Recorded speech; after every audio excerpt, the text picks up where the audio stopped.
we'll go ahead and get started. We'd like to welcome Keegan Bradley to the interview room at the Farmers Insurance Open.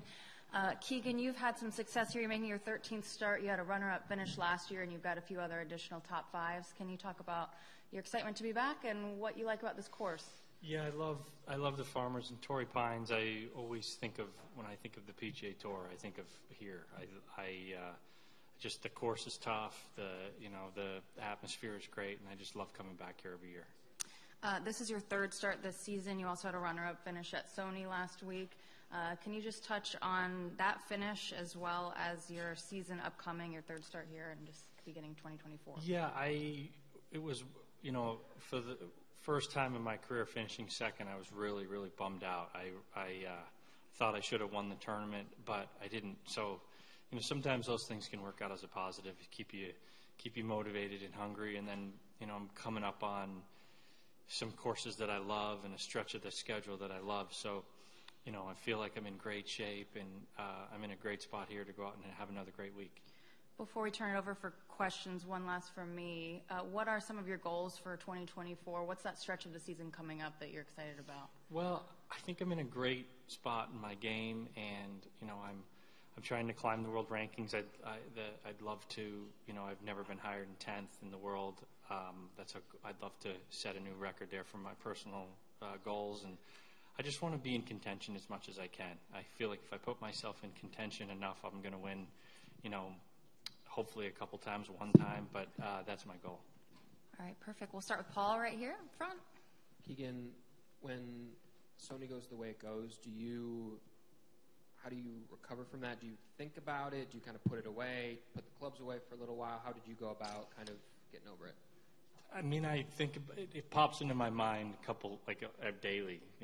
I felt in total control. I felt comfortable. I really felt like I was going to win that tournament the whole day, and to not win is sort of a bummer. But I got right back out there. It was a short week to come here, especially starting Wednesday, so we were right back at it. But sometimes you have to take those as motivation and be like, we're not there. We got to keep going. And I've certainly took a lot away from it, but it makes you want to win even more. As you think about trying to get inside the top 10 and hitting your goals, have you evaluated areas of your game in which you feel like things need to get tight, or is it mental, or what do you feel like the barrier is for you to get to that point? Yeah, I put a lot of work into my chipping this off season, and I felt like I really needed to get better there and to contend more in majors and some of the tougher courses. And these signature events with the fields they're so strong with the players, and you really can. I can feel it when I'm playing the tournament with the scores. I shoot or you shoot, and you think like, man, I played great, and I'm in 20th, 25th. So you really got to play well in these tournaments and majors especially. So, I feel like I'm constantly trying to improve, but my focus this off season was short game. Todd? Keegan, what's the appeal for you for Torrey specifically?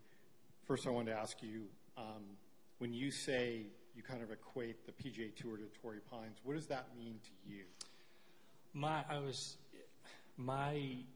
rookie year, this is my third start, and third start, and I just felt that I could feel the buzz of the PGA Tour. The Hawaii events are amazing, and Palm Springs was amazing, but when I got here, it seemed a little different, and I was on this putting green out here, and I was still in awe of everything.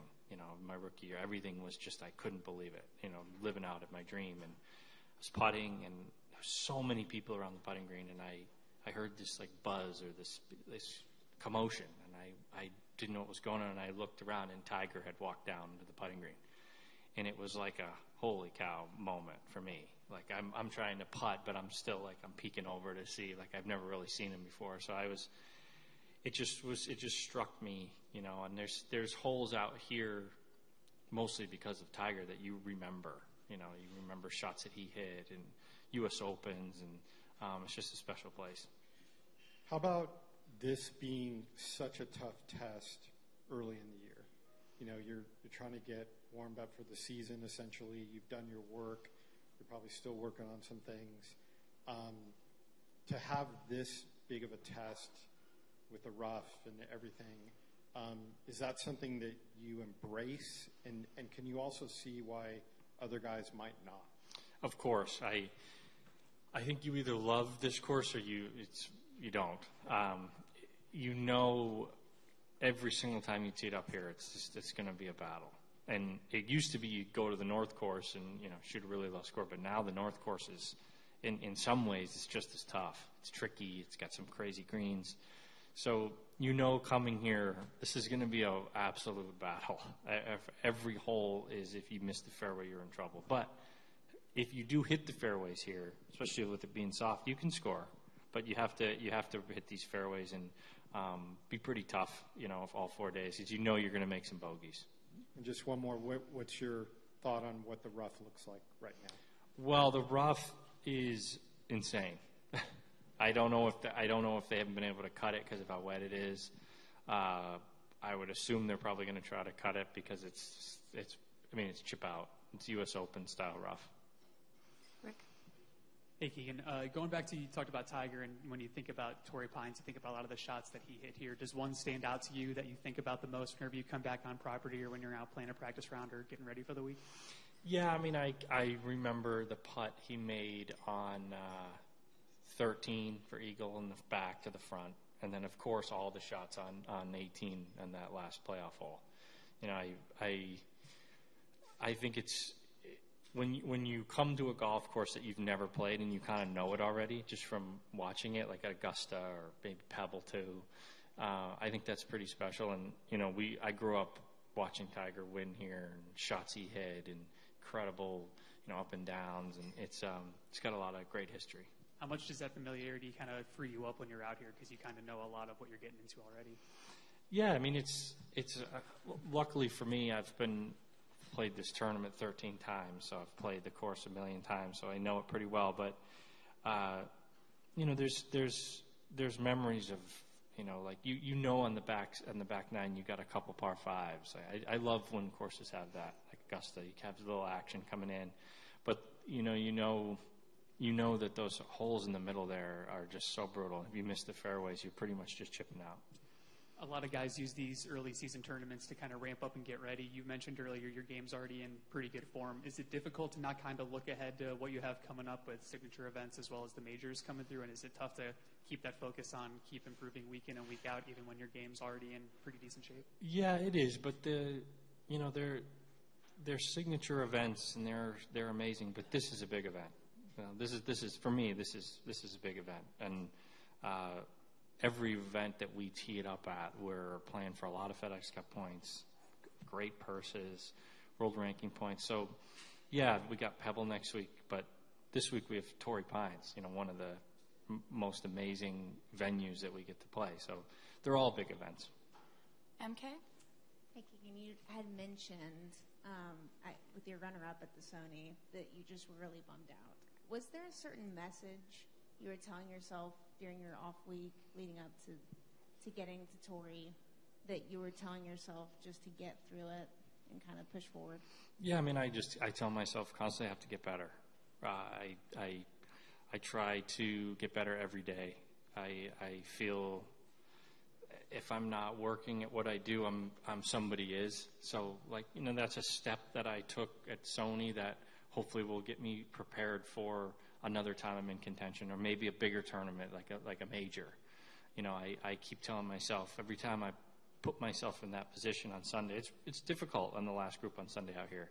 And when you hang in there, especially I got off to a bad start, it could take a lot away from that. And I'm trying, you know, hopefully we're building for something. Second place is a bummer when I thought I should have won, but hopefully we're building up for something bigger. Paul? Back-to-back seasons, the prior to 6 top 10s, in terms of just consistency and top results, that's kind of the best you've had in the last decade or so. How much do you value kind of consistency at this point in your career in what you're trying to do? Yeah, I mean, my whole generation that I came out on the PGA Tour with are mostly gone. They're mostly either, you know, playing the Champions Tour or, you know, they're the the group of guys that I looked up to are gone. So I'm very proud to still be, you know, top 15 in the world, you know, winning and contending. That's something I take a lot of pride in, and I really want to. I feel like I still can play at this level for many more years, and I pride myself on that, and I want to be, you know, in the conversation for team events and majors, and you know, this is what I've, you know, worked my whole life at, dream of mine to play this tour, and I'm very proud to be able to go out there and keep doing it. Go right down the line. Hey, Keegan, when you talk about courses and iconic shots, Michael Kim earlier was talking about as a teenager trying to replicate Tiger's putt on 18 to force a playoff. I just wonder, and I know it's a weird question, but do professionals ever try and, in their downtime or whatever, mimic shots, great shots, iconic shots on courses that they've seen? Yeah, I mean, you know, everybody hits that putt on front left flag on 18 at Augusta. Like, we know that's where the flag is, and we've seen so many people make that putt to win. So you go and you know, you hit that putt every time. Or, you know, I know at Augusta they had to put a big drainage in where Tiger hit his chip on 16 where he won, because everyone was going there hitting it. So we know. I don't know if we go over there and hit the shots, but we know. Like, I know that putt on 13 that Tiger made for eagle breaks right to left and then back left to right because of that putt. I can see that overhead blimp shot of that putt going in. So there's memories of that, but I can't say that I've gone out and tried to hit, you know, certainly as a kid I was trying to be like Tiger Woods, but I'm not coming out here and doing it right now, no. All right, last question will be right here with Matt. Keegan, special week at the Amex last week. Just wanted to get your thoughts on what Nick did, and if you have any similar experiences that kind of stand out for you. I certainly don't have any experiences like that, no.